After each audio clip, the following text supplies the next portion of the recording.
warahmatullahi wabarakatuh.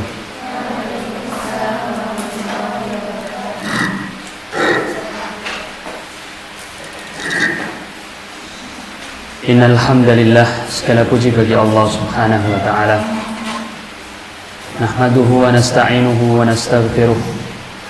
Segala pujian, segala permintaan pertolongan dan juga segala permohonan ampunan kita hanya kepada Allah Subhanahu wa taala. May yahdihillahu fala mudilla lahu wa may yudlil fala hadiya lahu. Dan sungguh barang siapa yang telah Allah Subhanahu wa taala berikan petunjuk, ya, maka tidak ada satupun makhluk zat yang bisa memberikan kesesatan pada dirinya. Begitu juga sebaliknya, barang siapa yang telah Allah Subhanahu wa taala sesatkan, maka tiada satupun zat ataupun makhluk yang bisa memberikan petunjuk kepadanya. Asyhadu an la ilaha illallah wahdahu la syarika lah wa asyhadu anna Muhammadan abduhu wa rasuluhu la nabiyya wa la rasula ba'dah. Allahumma salli wa sallim ala Muhammad wa ala ali Muhammad kama sallaita ala Ibrahim wa ala ali Ibrahim wa barik ala Muhammad wa ala ali Muhammad kama barakta ala Ibrahim wa ala ali Ibrahim fil alamin innaka Hamidum Majid. Ikhwah wa akhwati fillah rahimani wa rahimakumullah. Alhamdulillah, segala puji syukur kita kehadirat Allah Subhanahu wa taala atas begitu banyak karunia yang telah Allah berikan kepada kita semua, baik itu nikmat berupa sehat, ya. Sehat semua ya di sini. Dan juga tentunya yang tidak kalah penting adalah kita diberikan nikmat oleh Allah Subhanahu wa taala berupa iman dan Islam, ya. Yang semoga ini menjadi kunci kita, ya, menuju surganya Allah Subhanahu wa taala. Amin ya rabbal alamin. Salawat dan salam semoga senantiasa tercurah kepada qudwah kita, baginda Nabi besar Muhammad sallallahu alaihi wasallam, pada para keluarga, para sahabat, para tabi'in, tabi'ut tabi'in, dan semoga sampai kepada kita selaku daripada umat beliau, ya, dengan cara kita memperbanyak salawat kepada Nabi sallallahu alaihi wasallam. Allahumma shalli ala Muhammad wa ala ali Muhammad. Bapak sekalian yang dirahmati oleh Allah Subhanahu wa taala, alhamdulillah pada kesempatan sore hari ini kita akan sedikit mengkaji beberapa hal, mentadaburi, ya, beberapa ayat Allah Subhanahu wa taala, ya. Karena tentu kita saat ini masih berada di bulan yang insya Allah penuh berkah, ya. Syahrul Ramadan alladzi unzila fihi al-Qur'an, ya. Bulan di mana diturunkannya mukjizat dari Allah Subhanahu wa taala berupa Al-Quran.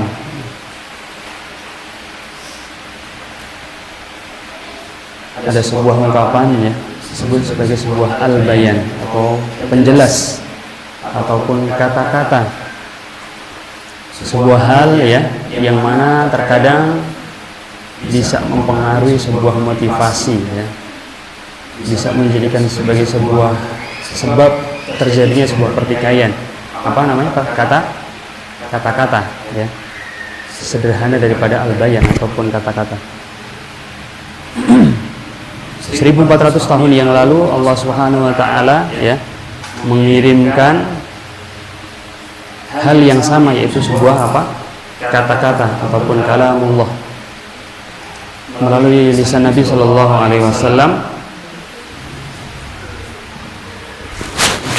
yang itu berubah Al-Qur'an. Jadi Al-Quran itu isinya apa? Kata-kata yang mana jelas dalam kehidupan kita hampir sepenuhnya, ya, yang banyak mempengaruhi aktivitas kita adalah kata-kata. Ya, kadang kita lagi futur, ya,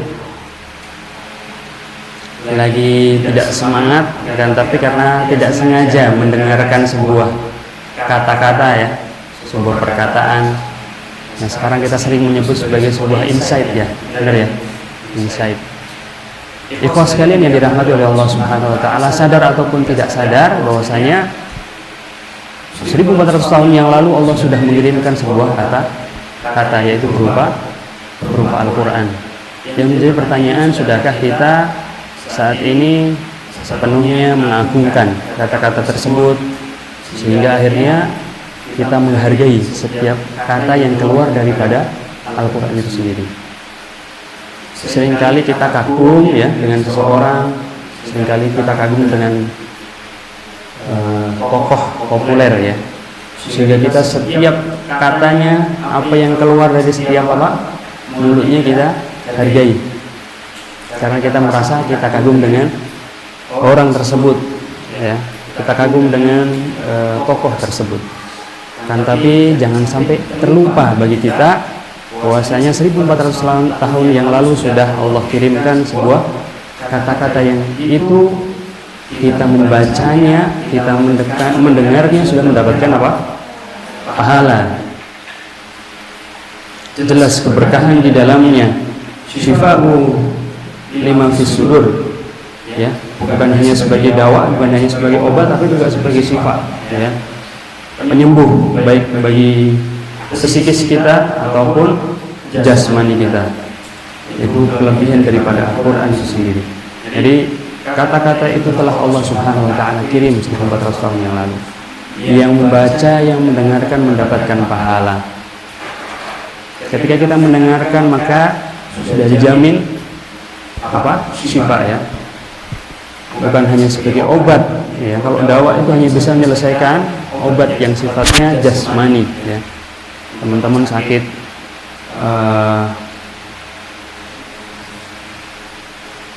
sakit demam ya, demam itu secara fisik ya, demam kita terinfeksi ya oleh bakteri. Nah itu bisa diobati dengan paracetamol ya kan. Tapi untuk beberapa obat yang lain, misal ada sakit yang sekarang makin banyak ya, asam lambung ya, yang mana asam lambung ini salah satu sebabnya adalah kegalauan seseorang karena terlalu banyak pikiran. Kira-kira bisa nggak disembuhkan hanya cukup dengan obat? Maka tidak cukup ya, perlu adanya namanya syifa, yang itu mengobati daripada sisi hati kita ya, qalbu kita. Nah, itulah Al-Qur'an salah satunya adalah sebagai syifa. Kata-kata yang telah berhasil menyihir siapa? Umar Al-Khattab, Umar Ibnul Khattab ya, ketika dia awal mulanya berniat ingin membunuh Nabi Shallallahu Alaihi Wasallam ya, subhanallah. Dan tapi di tengah perjalanan beliau dihadang oleh beberapa sahabat yang lain dan menyampaikan, kenapa kamu jauh-jauh ngurusi Nabi Muhammad Shallallahu Alaihi Wasallam? Itu keluargamu sendiri ya, ada yang sudah masuk ke dalam agamanya Nabi Muhammad Shallallahu Alaihi Wasallam. Hingga beliau pulang, dan ketika sampai di rumah beliau diperkenalkan yang mana sebagian ulama berpendapat bahwasanya surah yang dibacakan adalah surah Toha, dan berhasil menyihir Umar yang begitu kerasnya, yang begitu tegasnya ya, tapi berhasil disihir oleh kata-kata yaitu melalui Quran surah Toha, yang akhirnya mendapatkan hidayah Islam sampai kepada akhir hayatnya. Dan itulah kata-kata yang berhasil mensihir ribuan bahkan miliaran manusia yang awalnya dia tidak mengenal dengan hidayah, akhirnya kenal dengan hidayah. Poinnya adalah bagaimana ikhwas sekalian kita bisa di bulan yang mulia ini kita bisa kembali kepada spirit Quran ya, semangat kita untuk kembali kepada Al-Quran. Sederhananya adalah dalam kehidupan kita hal yang paling menentukan adalah keputusan kita, teman-teman semua. Kita ada dua pilihan ya, taat kepada Allah, bermaksiat kepada Allah. Kita diminta untuk memilih satu di antaranya. Dan keputusan itu sangat dipengaruhi oleh kata. Sehingga kalau teman-teman di sini belajar Al-Quran, insya Allah apa yang masuk ke dalam pikiran kita, apa yang masuk ke dalam hati kita, insya Allah kata-kata yang baik, karena itu bukan hanya perkataan manusia, kan, tapi langsung daripada kalam Allah, perkataan daripada Allah Subhanahu wa Ta'ala, sehingga harapannya akan membawa energi positif, ya, efek positif pada kehidupan teman-teman semua, insya Allah. Dan akhirnya kita mendapatkan keberkahan dan juga syafaat daripada Al-Quran itu sendiri. Siapa yang nggak mau di sini syafaat Quran? Ada yang nggak mau? Mau semua ya, insya Allah ya. Sehingga tetap semangat ya. Jangan pernah berpikir kalau kita salah tempat untuk belajar ya.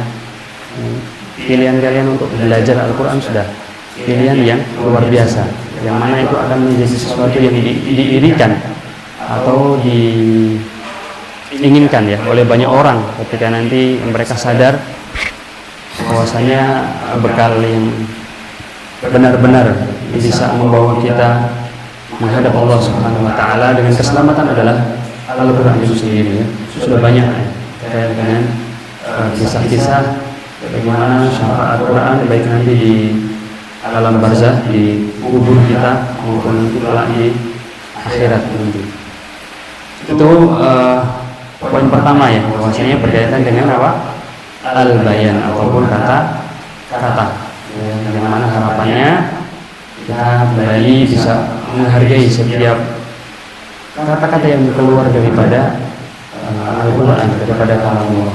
Paling sederhana adalah mulai membiasakan setiap tadarus, setiap tilawah juga diselipkan ataupun disempatkan untuk membaca minimal adalah terjemahannya, untuk baca terus ya, sehingga yang datang hanya kebosanan dalam diri kita. Padahal satu hal yang perlu kita ingat, kita sedang ngobrol, kita sedang diskusi ya, kita sedang mengeluh, kita sedang curhat kepada siapa? Kepada Allah Subhanahu wa Ta'ala. Itu bukan hanya teori, tapi itu hakikatnya memang seperti itu. Ketika kita sedang membaca Al-Quran ya, zikrullah, afdhalul dzikri adalah tilawah Al-Quran. Sebaik-baik zikir, sebaik-baik kita mengenal Allah Subhanahu wa Ta'ala dengan cara membaca Al-Quran. Nah, untuk menghadirkan ruh daripada Al-Quran itu sendiri, kalau sekarang belum bisa sebetulnya untuk memahami setiap kata daripada Al-Quran, setidaknya membaca terjemahan. Dan tentu Allah lebih tahu daripada kita. Maka di beberapa ayat Allah Subhanahu wa Ta'ala telah menyindir kita berkaitan dengan bagaimana kebanyakan manusia tidak menghargai setiap apa yang dikatakan oleh Allah Subhanahu wa Ta'ala. A'udzubillahi minasyaitonir rajim. Wa ma qadarullaha haqqa qadrihi. Ya. Bahwasanya sungguh kebanyakan di antara hamba-hambaku mereka tidak menghargaiku. Allah Subhanahu wa Ta'ala sendiri tahu ya. Karena seringkali kita kagum ya dengan manusia, dengan orang yang mungkin kita anggap banyak memberikan inspirasi dalam kehidupan kita. Tetapi ketika Allah menyampaikan ayat tersebut, maka betul sekali, maksudnya kita sering tersindir dengan hal itu. Padahal Allah Subhanahu wa Ta'ala sendiri sangat sayang kepada kita. Tapi karena kita tidak sadar, ya kadang lalai dengan apa yang telah Allah Subhanahu wa Ta'ala berikan kepada kita, sehingga akhirnya terjadilah apa yang sudah disindir oleh Allah Subhanahu wa Ta'ala, yaitu kebanyakan daripada manusia tidak menghargai kita sedang melakukan sebuah hal yang itu diskusi ataupun berkata-kata dengan pada Allah Subhanahu wa Ta'ala. Itu poin pertama ya. Ayo kita kembali untuk semangat mengkaji Al-Quran ya, memahami setiap perkataan yang telah ada di dalam Al-Quran. Tentunya pasti ya, sudah dipastikan di dalamnya membawa sebuah energi keberkahan yang luar biasa untuk kehidupan kita. Sehingga setiap keputusan yang kita ambil akhirnya harapannya bisa memberikan sebuah dampak positif dalam kehidupan kita. Itu yang pertama, ikhwas sekalian yang dirahmati oleh Allah Subhanahu wa Ta'ala. Yang berikutnya adalah kita akan mengkaji dua kata ya, Ini masih berkaitan dengan kata-kata. Jadi dua kata ini seperti penyederhanaan daripada kalimat tauhid ataupun akidah ataupun rukun iman. Sehingga kalau di dalam susunan ilmu ya, dalam hadis Nabi Shallallahu Alaihi Wasallam disebutkan bahwasanya setiap kita diwajibkan untuk apa? Menuntut ilmu ya. Talabul ilmi fardhatun 'ala kulli muslim wal muslimah. Jadi bukan hanya muslim, tapi juga muslimah. Para ulama breakdown ya, menurunkan ilmu apa saja yang penting bagi seorang manusia. Sebenarnya penting semua. Kan tapi dikelompokkan oleh para ulama. Yang pertama berkaitan dengan rukun iman. Ya, ilmu berkaitan dengan apa? Rukun iman. Yang kedua rukun Islam. Yang ketiga itu ada ilmu yang itu berkaitan hal-hal apa saja yang dilarang oleh Allah Subhanahu wa taala. Dalam kitab ini disebut al-kabair ya, dosa-dosa besar, ada sekitar 70 lebih dosa besar. Nah, ilmu ketika kita kelompokkan setidaknya ada 3 hal. Ya apa? Rukun iman, rukun Islam, dan apa-apa yang dilarang oleh Allah Subhanahu wa taala. Jadi kalau teman-teman nanti belajar apapun itu untuk mulai terbiasa diarsipkan di 3 file ini. Oh, ini masuk dalam ilmu yang berkaitan dengan rukun iman. Oh, ini ilmu berkaitan dengan rukun Islam. Karena apa itu? Ini yang pertama, menghindari supaya kita tidak hancur nanti dalam menuntut ilmu. Yang kedua, pentingnya dalam sebuah tahapan dalam kita mencari ilmu. Sederhananya adalah begini. Dalam rukun iman ada 6 rukun iman yang sudah kita kenal ya. Kita mengenal pertama rukun kepada siapa? Kepada Allah ya. Kedua, ketiga, keempat, kelima, yang terakhir, nah, bisa kita bayangkan sederhana saja ketika kita suatu ketika dalam kehidupan kita setiap hari yang kita kaji adalah rukun kepada hari akhir. Itu rukun keberapa tadi? 5 ya. Tiap hari akhir kiamat gitu ya. Sehingga kita merasa bahwasanya sudah cukup, perlu kita apa? Berbanyak amal. Sebentar lagi sudah apa? Kiamat ya. Enggak perlu lagi lah semangat untuk apa? Menuntut ilmu seperti itu. Coba ketika seseorang tidak menyesuaikan dengan tahapan dia dalam menuntut ilmu, akhirnya malah dia salah dalam menempatkan ilmu sendiri. Mengenal hari akhir itu penting ya. Akan tapi penting juga bahwasanya kita juga mengenal tahapan pertama apa? Mengenal Allah. Jadi kita semangat belajar ilmu, menuntut ilmu untuk mengenal apa? Siapa? Allah. Nah, sehingga kita akan mengenal bahwasanya Allah itu lebih besar daripada sekedar hari akhir. Oh, ternyata banyak sifat-sifat Allah yang belum kita kenal ya. Oh, ternyata dalam rukun iman kepada Allah, selain kita mengetahui apa? Uluhiyah, rububiyah, dan asma wa sifat Allah. Kita mengenal bahwasanya setiap ibadah yang kita lakukan adalah untuk Allah. Kita memahami setiap ciptaan daripada di muka bumi ini adalah ciptaan Allah. Kita mengetahui bahwasanya seluruh sifat yang ada pada setiap yang disebutkan dalam Al-Quran adalah sifat-sifat Allah. Ternyata banyak yang harus kita juga nah, maksudnya gitu. Kalau sudah tahu asasnya di sini, insya Allah teman-teman akan lebih enak di dalam tahapan nanti menuntut ilmu. Belajar tentang at-tibyan daripada kita sebagai penghafal Al-Quran. Ini masuk mana ya? Sebenarnya masuk dalam rukun iman kepada kitabullah ya, kepada Al-Quran. Pada hakikatnya keseluruhan ilmu kalau kita kelompokkan setidaknya ada tiga hal itu. Kalau kita sendiri sudah kenal siapa Allah ya, rukun iman kepada 6 itu. Setelah itu kita akan mengenal rukun Islam. Dan dari dulu tahapan Rasulullah SAW dalam berdakwah selalu begitu ya. Ketika di periode maka Nabi banyak berdakwah berkaitan dengan iman ya. Hal-hal yang berkaitan dengan iman. Sebelum nanti berbicara apa? Sholat, zakat, puasa ya. Itu juga bagian daripada tahapan kita dalam menuntut ilmu.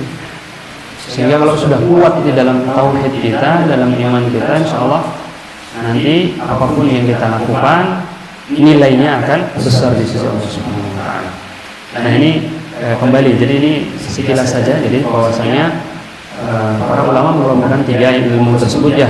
Nah, sehingga pada kesempatan hari ini kita akan mengkaji salah satu pembahasan berkaitan dengan rukun kepada Allah atau rukun iman kepada Allah Subhanahu wa taala yang berkaitan dengan angka dan skor, ya, dua kata yang berbeda atau sama, angka dan skor. Kalau sama nilai, skor dan value, atau angka dan nilai. Kalau bahasa Inggrisnya skor dan value.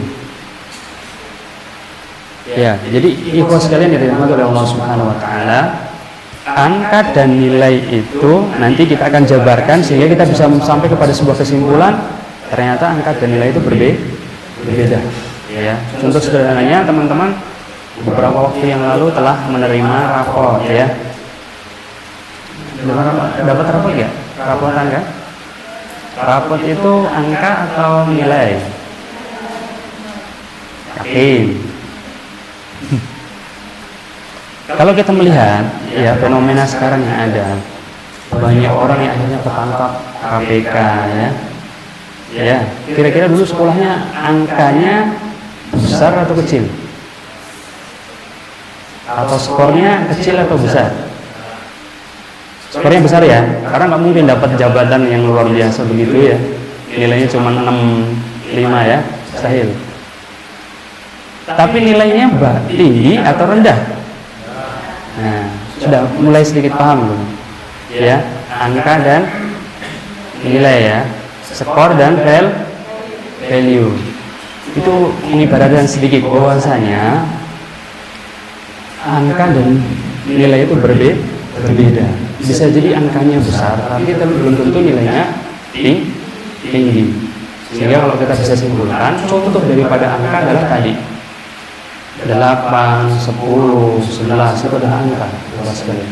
Tapi kalau nilai itu apa? Kejujuran, kedisiplinan. Coba kalau tadi para koruptor ini nilainya juga tinggi, angka dan nilai yang tinggi, insya Allah tidak tertangkap sama KPK. Dia jujur ya, paham ya? Jadi maksudnya nilai itu adalah sesuatu hal yang penting. Kalau bahkan dalam agama bisa menyelamatkan kita baik di dunia maupun nanti sampai di akhirat Allah Subhanahu wa taala. Untuk memberikan sebuah gambaran yang lebih jelas ya, saya akan membacakan sebuah ayat daripada Allah Subhanahu wa taala dalam surah Quran Al-Imran. Ini kita santai saja diskusi ya, biar nggak ngantuk. Dalam Quran surah Al-Imran ayat 91 Allah Subhanahu wa taala berfirman, "A'udzubillahi minasyaitonir rajim. Bismillahirrahmanirrahim. Innal ladzina kafaru wa matu wa hum kuffarun." Ya. Suruhnya siapa? Alladzina kafaru, orang-orang kafir. Wa matu wa hum, dan dia wafat, yang diwafatkan oleh Allah, mati dalam keadaan apa? Kuffarun atau kafir. Falan yuqbala min ahadihim, dan Allah Subhanahu wa taala falan yuqbal, tidak akan menerima, tidak akan nompo ya orang Jawa, min ahadihim, daripadanya, mil'ul ardi, sebuah apa? Mil'ul ardi, sebuah perhiasan sebanyak apa?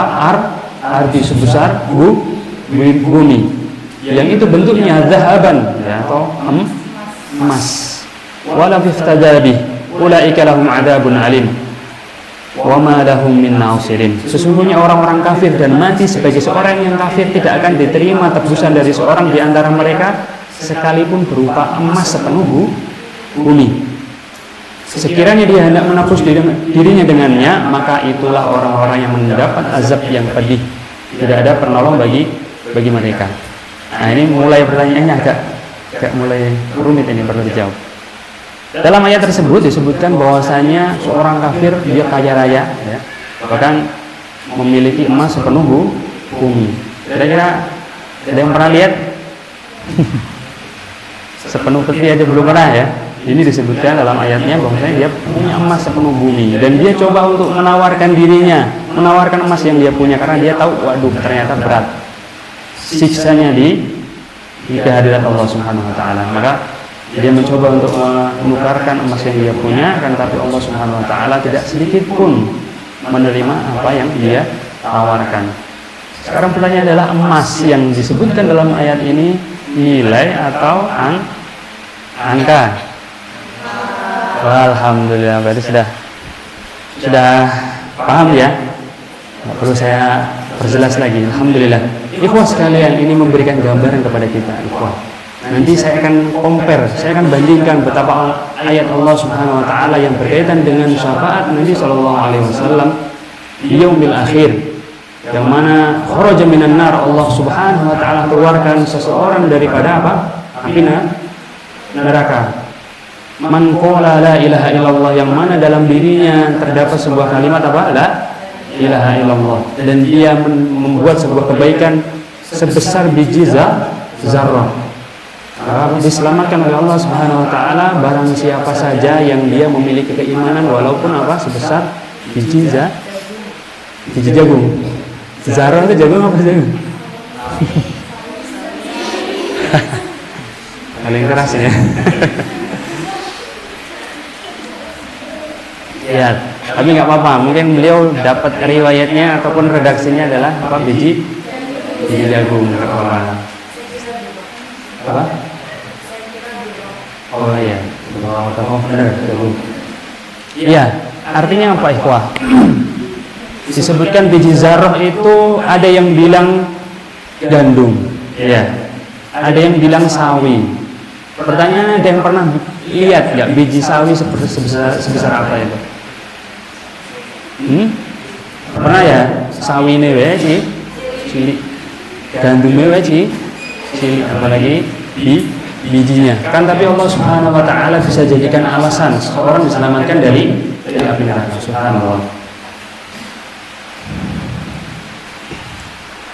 Saya mengambil pendapat dari salah satu ulama yang mana zarrah disebutkan adalah sama halnya dengan ketika teman-teman di suatu pagi ya ada sebuah celah dan akhirnya masuk secercah cahaya dari luar ya.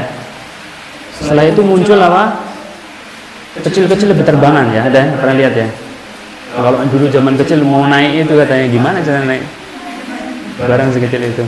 Tapi yang dimaksud zarrah adalah itu. Karena apa? Zarrah di sini tetap harus bagaimana bisa nampak. Ada yang menyebutkan sebesar biji atom, tambah mana rakyat biji atom itu sepiro. Atom saja sudah sangat kecil.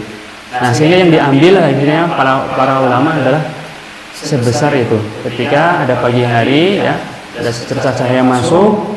Nah, ketika di cahaya tersebut ada sesuatu yang berterbangan kecil, nah itulah zarrah.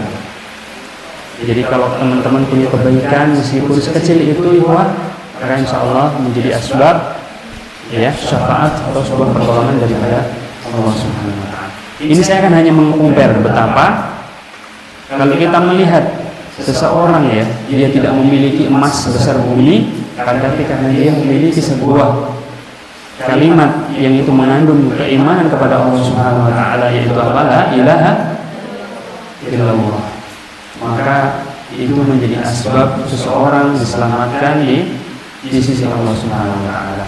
Sehingga dengan demikian, kalau teman-teman yang setiap hari sholat, insya Allah ya, wajibnya tidak bolong, sholat sunnah juga insya Allah juga rapat, puasanya juga semoga dilancarkan oleh Allah Subhanahu wa taala sampai akhir, maka sudah pasti nilainya akan sedikit demi sedikit akan naik di hadapan Allah Subhanahu wa taala. Dan ini sebuah hal yang pasti ya. Karena apa? Ya oke lah, dari sisi angka bisa jadi capaian harta kita tidak meningkat. Capaian angka daripada nilai-nilai di pelajaran umum mungkin tidak meningkat. Tapi ya jangan sampai nilai yang itu sungguh akan kita bawa menghadap Allah Subhanahu wa taala. Kejujuran kita, adab kita, ya, akhlak kita kepada guru, ya, jujur, ya, terus tiap hari berusaha untuk sholat tepat waktu dan sebagainya, insya Allah itu menjadi pemberat nilai kita di hadapan Allah Subhanahu wa Ta'ala. Nah, sehingga sekarang sudah ada gambaran ya, bedanya apa? Angka dan nilai. Kalau di luar negeri ada yang seramai adalah value dan skor. Sekalian yang dirahmati oleh Allah Subhanahu wa Ta'ala. Ada orang barat juga belajar ini dari Islam. Betapa sekarang ini baik dunia bisnis, dunia ekonomi, dunia ilmu yang sifatnya umum, ya, mereka belajar ilmu, ada namanya NLP dan sebagainya. Pada hakikatnya itu kita kembali kepada apa? Kepada Islam. Jadi teman-teman sudah belajar lebih dulu sebelum mereka belajar tentang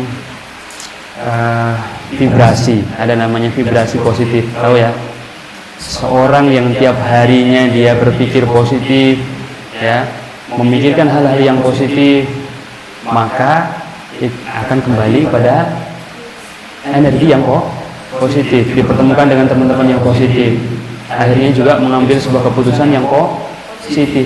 Lah, wong kalian sudah diajari sejak dulu, la in syakartum la azidannakum wa la in kafartum inna adzabi lasyadid. Bersyukur itu membangun vibrasi positif.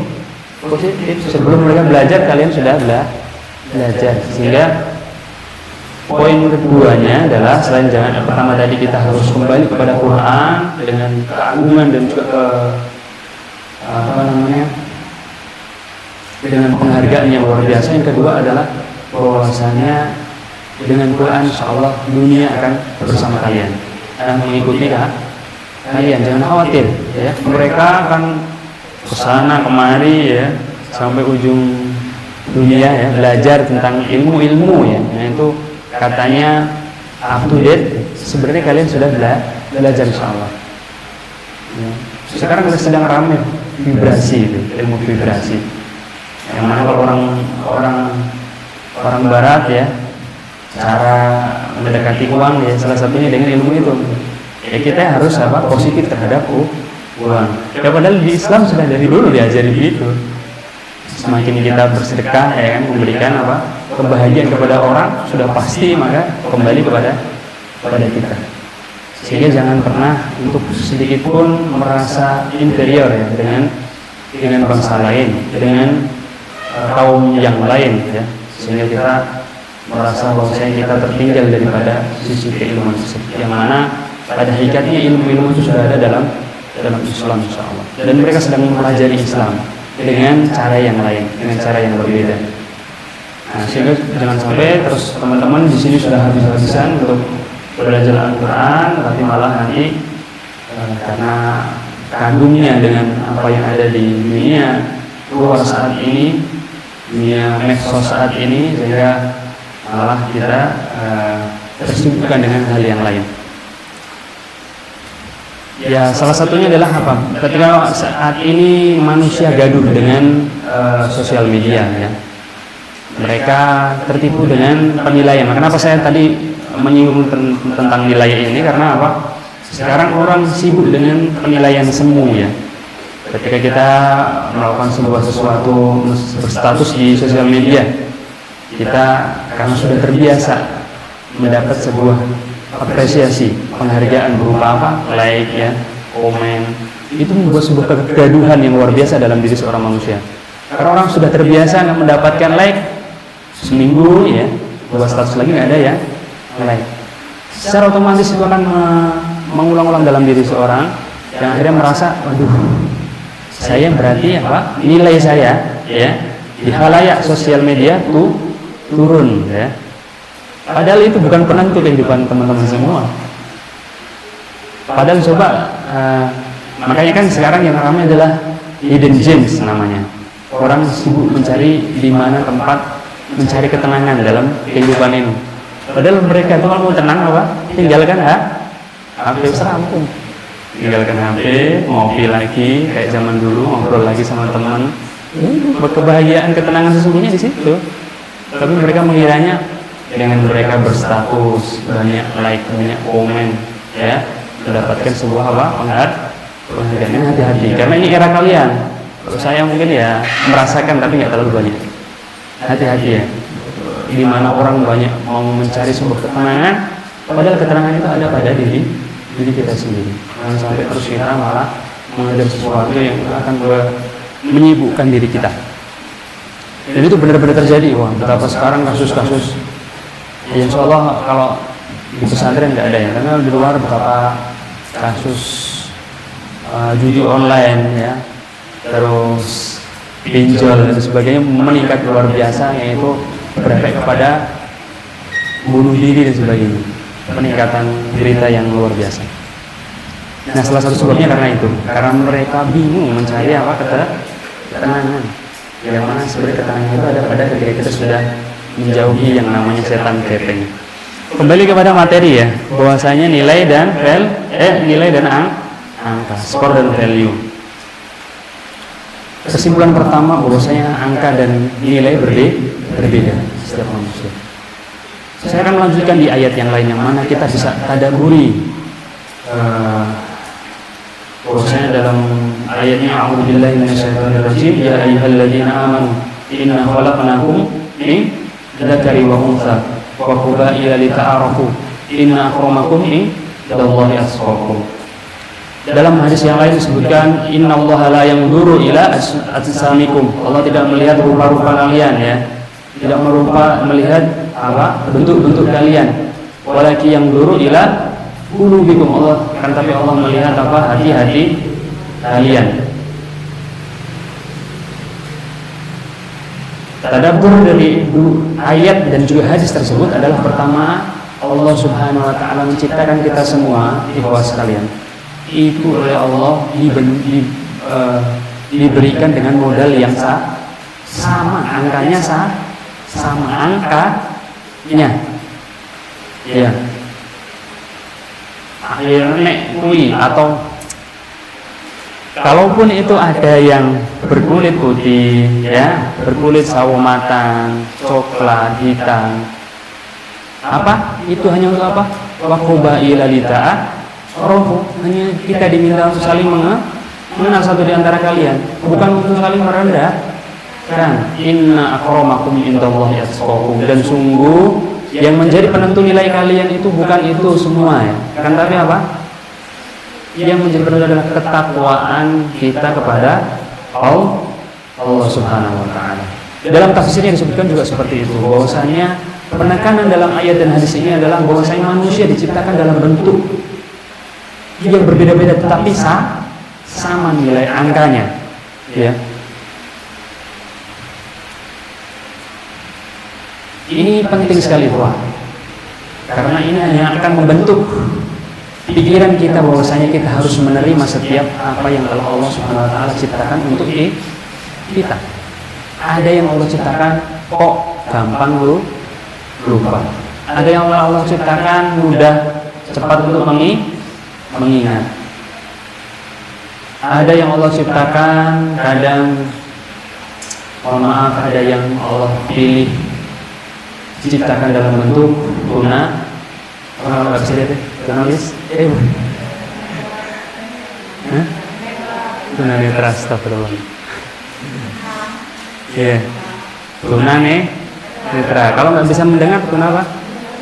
Tuna rungu. Itu semua angkanya sama di sisi Allah Subhanahu wa taala. Kan tapi kita bisa melihat. Ada siapa ya yang nggak bisa lihat tapi kemarin diundang di istana tuh ya? Putri itu? Hah? Yang nyanyi rungkat apa itu? Putri ya? Putri. Hah? Putri Diani. Oh, astagfirullah. Si Aryani. Ya, ini saya mengambil contoh. Bahwasanya ada yang telah Allah Subhanahu wa taala ciptakan kondisi tubuhnya dia tidak bisa melihat. Sebenarnya nggak bisa melihat kan? Ya kan? Bisa melihat. Tapi dia oleh Allah Subhanahu wa taala diberikan potensi oleh Allah dengan suaranya. Dan jangan kalian kira ya, beliau juga menghafalkan Al-Quran. Ini yang jarang orang lihat dari sisi itu. Meskipun beliau juga bernyanyi ya, terkadang di kondisi tertentu beliau menutup aurat saja, ya kan, pakai kerudung. Tapi beliau juga menghafalkan Al-Quran. Karena di suatu ketika beliau diundang dan membacakan sebuah ayat, saya lupa ayat, kalau nggak salah Al-Fajr atau apa, dan itu membuat banyak hadirin yang hadir di situ menangis, ya, terharu. Nah, kalau orang seperti ini yang besar angkanya atau nilainya ini nilainya. Ini saya mau ngasih contoh bahwasanya teman-teman, jangan pernah kita merasa bahwasanya Allah kok menciptakan kita berbeda dengan yang lain. Padahal jelas Allah sebutkan meskipun bentuk rupa-rupanya berbeda, ya, sekalian diciptakan dengan model yang sama persis. Cuman yang nanti menjadi pembeda adalah nilai setiap kalian, mau nilainya mau baik atau buruk di sisi Allah Subhanahu wa taala. Ada yang lain, ada namanya Samsi Ali. Ada yang kenal ya? Ada yang kenal kan Samsi Ali? Enggak. Wah, nanti kita cari ya di internet. Samsi Ali ini beliau pada akhirnya beliau sebagai imam besar di New York, Amerika. Ya, dulu kecilnya beliau kecil, hitam, ya. Pokoknya kalau fisik yang sering kita sebutkan begitulah. Dan beliau berasal dari Bulukumba, Sulawesi. Ada yang dari Sulawesi? Ada ya. Beliau dari bukan dari suku yang kita anggap biasa sebagai sebuah suku yang terbiasa untuk melakukan sebuah perjalanan jauh dan berhasil di suatu wilayah. Beliau dari jauh Bulukumba, naiknya ontel kalau mau sekolah ya. Tapi subhanallah, di usia beliau yang saat ini beliau diberi amanah oleh Allah Subhanahu wa taala menjadi imam besar di New York. Hanya sekadar beliau menghafal Al-Quran dan beliau melanjutkan studi di Pakistan waktu itu, mengambil studi ekonomi Islam. Suatu ketika beliau diundang dalam sebuah pertemuan PBB ya, yang itu forum ekonomi global, dan beliau sampaikan, beliau paparkan berkaitan dengan konsepsi ekonomi syariah. Dan saat itu hadir di antaranya adalah pejabat dari Amerika, yang mana ketika mendengar paparan beliau dan beliau tertarik, akhirnya beliau singkat cerita beliau diundang di Amerika dan akhirnya juga selain sebagai seorang tokoh di sana, beliau juga menjadi imam besar di New York, Amerika Serikat. Masya Allah. Lagi nih yang besar apa ya? Nilainya atau angkanya nih? Ini nilainya. Coba kalau beliau dulu hanya fokus di caranya saya dapat rata-rata 8,6. Ya nggak mungkin beliau sekarang jadi seperti itu. Beliau fokus ingin membangun dirinya, membangun nilainya. Beliau bangun Qurannya, beliau bangun kejujurannya. Apakah Allah akan melihat angka tanpa melihat nilai? Yang Allah terima, yang Allah lihat adalah nilai seseorang. Bayangkan kalau pakai logika kita, orang yang ada di pelosok sana ya, Sulawesi, Bulukumba. Saya nggak tahu, belum pernah ke sana. Tapi kan jauh memang Sulawesi. Masya Allah. Tapi Allah tidak akan pernah mengkhianati sedikit pun nilai yang telah Dia bangun untuk sebuah masa depan yang diharapkan. Ini yang patut kita semua ambil pelajaran. Yuk kita bangun apa nih? Nilai setiap kita. Paling sederhana membangun sebuah nilai diri seorang manusia adalah memahami apa yang menjadi bakat, ya, bakat diri saya. Apa yang menjadi bakat? Ada kira-kira yang sudah ketemu bakatnya? Dicari ya. Ya memang pencarian itu panjang ceritanya. Tapi memang harus mulai diusahakan. Misal, saya kok senangnya ngomong ya. Itu bagian dari bakat. Saya kok senangnya nulis. Ini bagian bakat.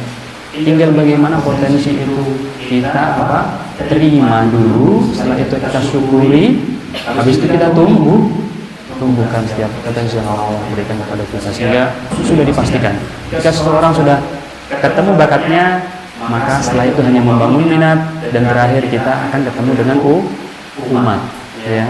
Karena apa? Kalau sudah ketemu bakatnya, minatnya kita bangun, kita tumbuhkan, setelah itu umat akan menerima setiap potensi yang Allah titipkan kepada kita. Dan umat itu butuh ikhwas sekalian, butuh potensi kalian.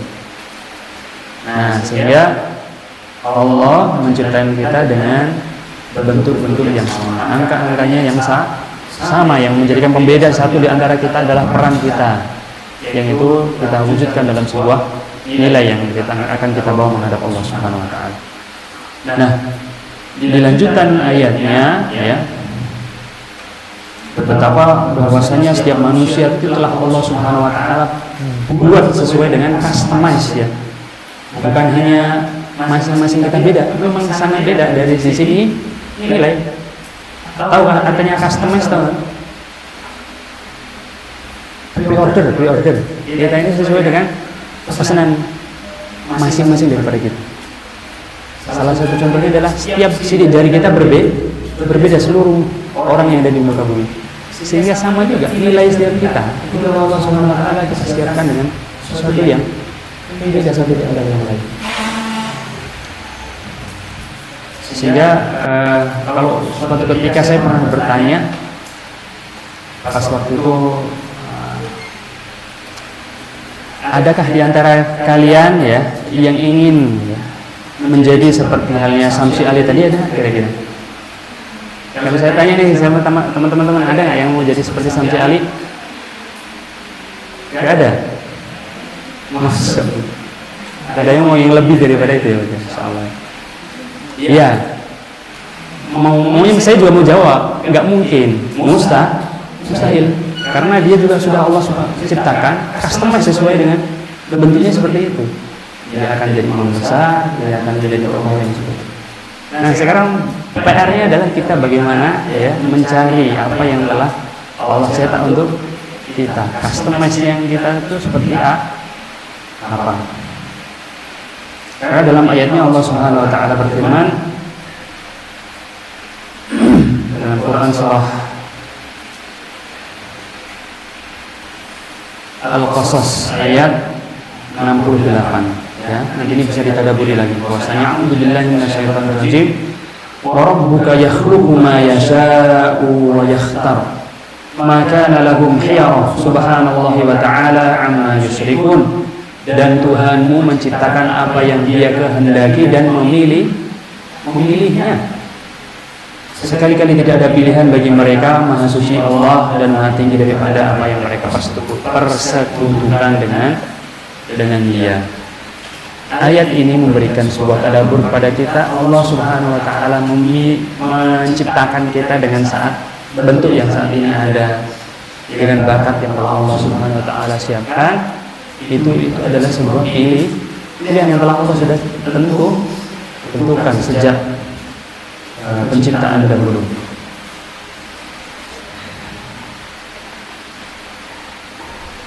Sehingga sudah seharusnya dan sudah sepantasnya, ya, pilihannya adalah kita menerima, ya, saat ini setiap apa yang telah Allah pilihkan untuk diri kita.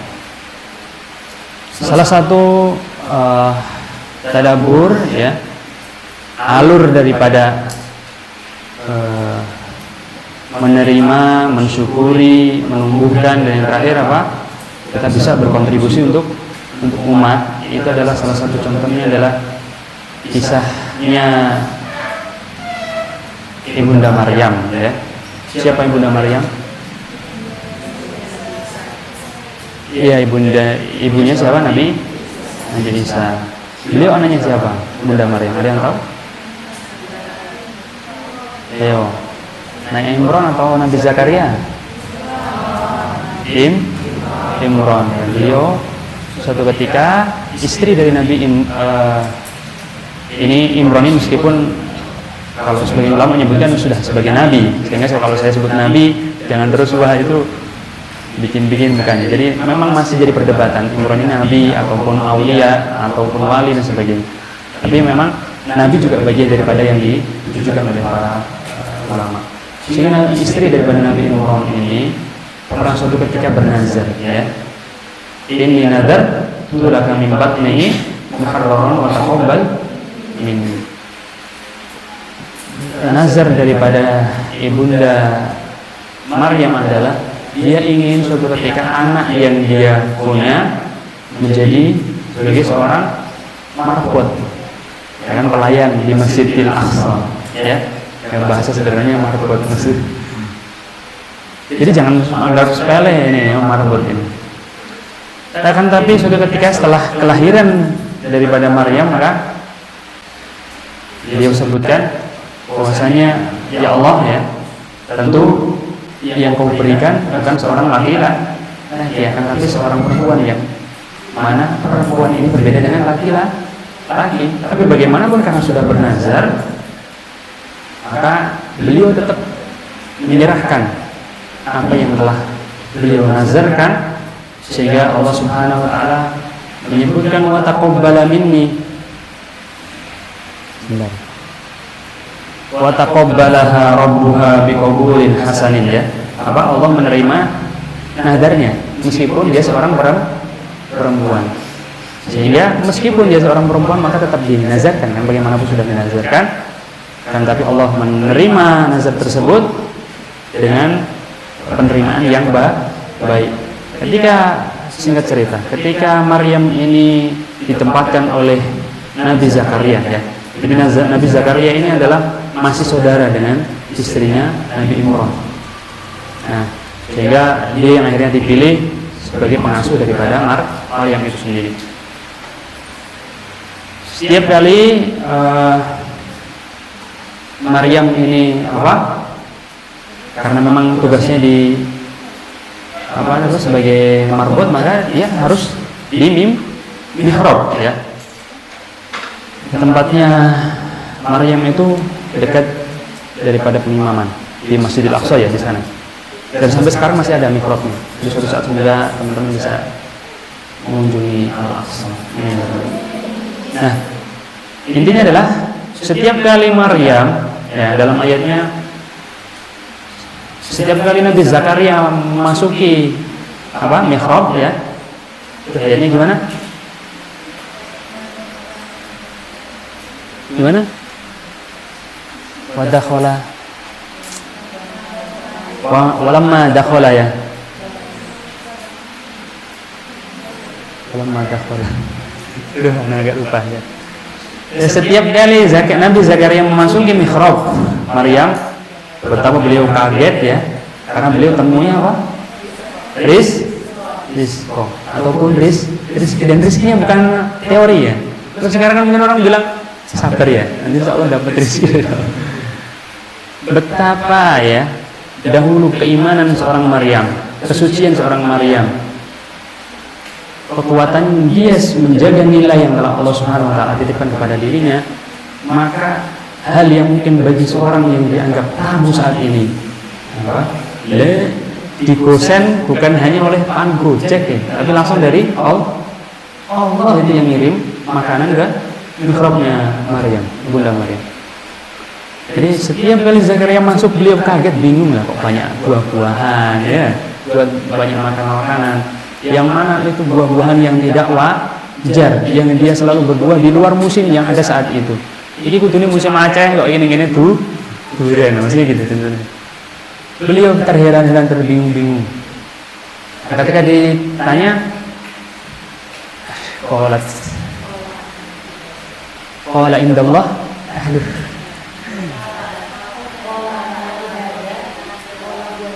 qala huwa min indillah innallaha yarzuqu man yasha'u bighairi hisab. Subhanallah. Ini jawaban seorang yang nilainya tinggi di sisi Allah Subhanahu wa taala. Jadi bukan lagi dibilang bahwasanya ini yang ngirim itu loh Kang Gojek sana, ya. Tapi beliau langsung bilang, ini qalat wa min indillah innallaha yarzuqu man yasha'u bighairi hisab. Jadi kalau ibu-ibu, calon ibu-ibu ini sekarang kok enggak dari sekarang memperkuat nilai setiap kalian, ya, maka mustahil akan terbangun sebuah peradaban yang luar biasa seperti halnya Maryam. Jadi kalau sekarang orang ya semakin semakin dekat dengan digital yang katanya akhirnya menghilangkan sisi-sisi keimanan. Ya kalau sekarang ditanya, dulu kamu dapat buah dari mana? Ini kok Allah malah diketawa. Mungkin orang zaman itu Gojek spondi ya kan pasti bilang begitu.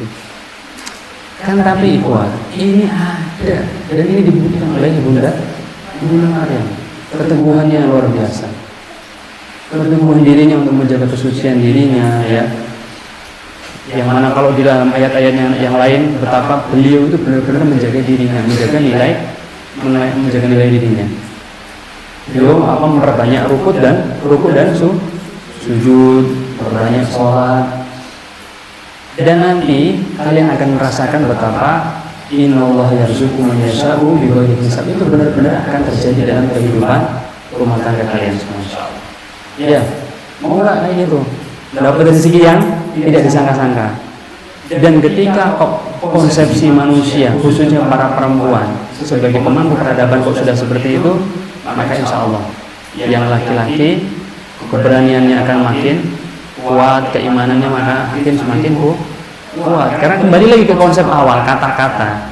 Kondisi laki-laki yang paling kuat itu bukan orang lain, suaminya, istrinya sendiri. Maka disebutkan bangunan peradaban paling utama itu perempuan. Kalau perempuannya sudah, maaf ya, sudah agak sedikit ya, jangan haraplah laki-laki sesoleh apapun ya, juga akan runtuh. Nah itu makanya bismillah ya, motivasinya Ibunda Maryam, konsepsi keimanan ini kalian bangun dari sekarang. Nilai-nilai kejujuran, nilai-nilai kesabaran.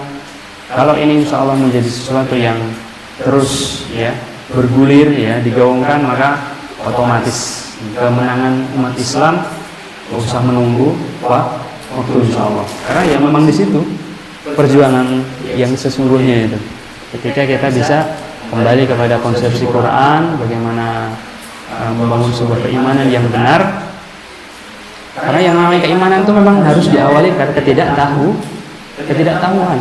Contohnya ya, Nabi Musa alaihissalam ketika membawa sebuah tongkat dikejar Fir'aun, tiba-tiba dapat perintah usra masuk akal. Ya, suruh apa?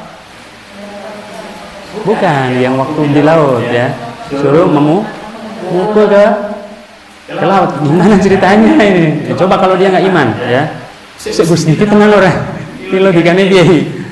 Nah, yang namanya iman harus dilakukan. Kadang kita nggak tahu ini nanti seperti apa. Yang penting itu sebuah perintah daripada Allah Subhanahu Wa Taala. Dan konsepsi ini sudah mulai luntur itu. Ya, sudah mulai hilang. Apa harus? Ya dapat ini yang harus ini. Itu betul. Tapi ada beberapa hal ketika itu kita bangun dengan nilai yang benar ya, maka sudah pasti dijamin oleh Allah Subhanahu Wa Taala, pasti akan diberikan sesuatu yang juga akan besar nilainya di sisi Allah Subhanahu Wa Taala. Ya itu contoh sederhananya. Nabi Musa kalau nggak percaya sampai sekarang ya mungkin masih kejar-kejaran dengan Fir'aun ya. Nggak mungkin laut akhirnya terbelah. Nah, beliau tahu setelah beliau lakukan. Sama halnya juga teman-teman. Beliau imani dulu Al-Quran. Teman-teman imani dulu Al-Quran. Jangan bertanya, kok hilal belum kelihatan ya? Jangan tanya hilal. Kok belum kelihatan masa depan saya gimana? Nggak usah dipertanyakan itu. Insya Allah ketika kalian sudah kuat nilainya, ya pasti nanti juga akan Allah berikan kedudukan yang tinggi di sisi Allah Subhanahu Wa Taala. Nah itu kembali kepada apa tadi, value dan angka atau value dan juga skor, value dan nilai. Ini jam berapa ya? Jam berapa? Hah? 43 53 ya? Iya masih 15 menit lagi. Jadi sambil kalau ada yang mau ditanyakan, wah sekalian, monggo.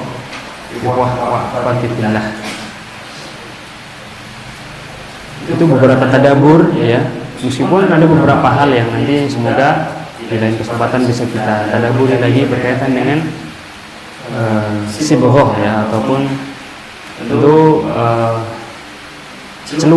celupan daripada Allah Subhanahu wa taala. Insyaallah di lain kesempatan. Ada yang mau ditanyakan lagi? Insyaallah jelas ya. Jadi kita pada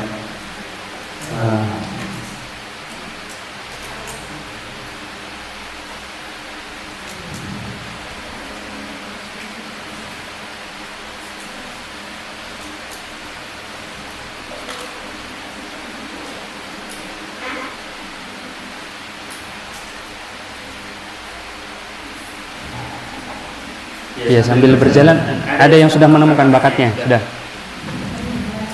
Terus yang akhirnya meraba-raba apa ya bakat saya.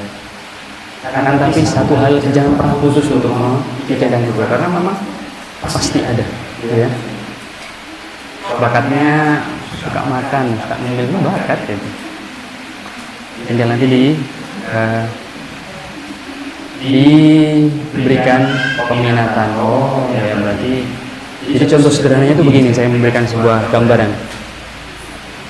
Ada seorang pencuri, ya, memiliki bakatnya sama dengan ahli bangunan. Bakatnya adalah dia bisa untuk cepat membaca sebuah rute ataupun sebuah gambaran. Ini kalau rumah begini, ya bagusnya kamar mandinya di sini.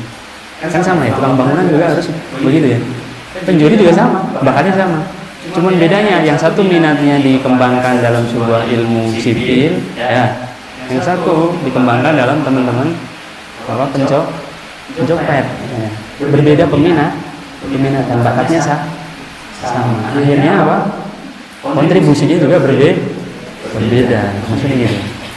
Bayangkan untuk hal yang negatif saja Allah siapkan bakat, apalagi untuk yang positif. Jadi pasti akan ada ketemu bakatnya. Contoh sebenarnya tadi, ternyata bakatnya sama-sama suka untuk membuat sebuah gambaran ruang. Saya senang kalau begininya. Kalau yang satu akhirnya jadi seorang arsitek, ya, suka gambar 3 dimensi, suka ini juga. Yang satu sama juga, dia mau ngambil sesuatu gampang. Dapur tuh di situ, pintunya pasti di sini, ya. Model pintunya begini, ini kuncinya. Nah, udah hafal begitu. Karena sama-sama pintar dalam memahami sebuah ruangan. Jadi gitu ya, mulai cari sekarang apa gitu, atau mulai lihat dari nasabnya dari orang tua kok begini gitu. Karena ini sangat menentukan untuk teman-teman nanti punya anak, ya. Bayangkan masih punya anak aja masih bingung, aku jadi bakatnya apa? Akhirnya mau mengarahkan anak juga bingung, ya. Saya mau taruh mana ini ya? Terus yang penting makan lah. Akhirnya seperti itu. Padahal jangan sampai seperti itu ya, teman-teman ngaji ya, setiap hari baca Quran, insyaallah pasti akan lebih besar manfaatnya ketika teman-teman juga memahami apa sebenarnya. Ketika kalian sudah menemukan bakatnya, maka insyaallah separuh daripada masa depan teman-teman insyaallah sudah ada gambaran. Artinya masa depan ini jangan selalu dibayangkan lagi soal angka-angka tadi ya, tapi bagaimana kita bisa bernilai untuk masyarakat, bagaimana bisa berkontribusi untuk masyarakat seperti itu, untuk kepentingan umat. Bakat, minat, umat. Ya, ini bisa ditempel di kamar. Bakat itu apa? Minatku sekarang mau tak kembangkan di sini, ya. Sehingga nanti insya Allah sudah bisa berkontribusi untuk umat insya Allah. Amin ya rabbal alamin. Mungkin kalau tidak ada pertanyaan, ya. Kami cukupkan. Sallallahu alaihi Muhammad, bisa kita manfaatkan waktu yang ada untuk banyak berdoa kepada Allah Subhanahu wa taala. Salah satu waktu mustajabnya doa, waktu di mana diterimanya setiap hajat yang kita harapkan kepada Allah Subhanahu wa taala. Akhiru da'wana alhamdulillahirabbil alamin. Sallallahu alaihi Muhammad. Subhanakallahumma wa bihamdika asyhadu an la ilaha illa anta astaghfiruka wa atubu ilaik. Assalamualaikum warahmatullahi wabarakatuh.